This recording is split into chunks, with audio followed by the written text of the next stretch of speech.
Caché au creux des dunes, invisible pour un œil non exercé, se tient à l'affût un commando de chasse de l'armée marocaine, baptisé Commando de la Marche Verte.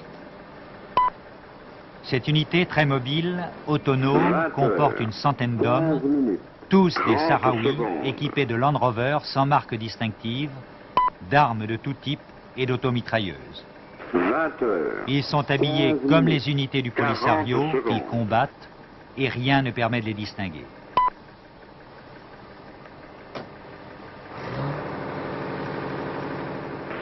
Leur but, déceler et prendre la piste des colonnes du Polisario, les intercepter et appeler les renforts. La chasse peut durer 10 jours et plus souvent qu'à l'ordinaire elle est infructueuse car leur ennemi connaît aussi la règle du jeu. Ils prennent l'affût la nuit, se camouflent et attendent. Le moindre bruit, la moindre lueur s'entend ou se voit la nuit à des kilomètres dans le désert.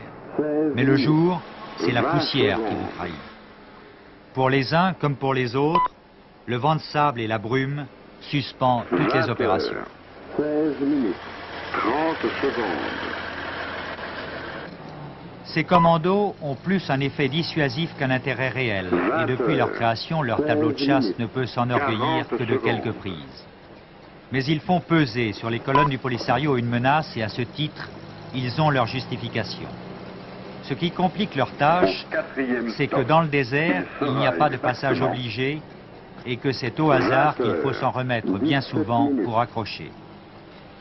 Les Marocains apprennent à mettre en œuvre une tactique défensive qui nécessite beaucoup d'hommes et de moyens.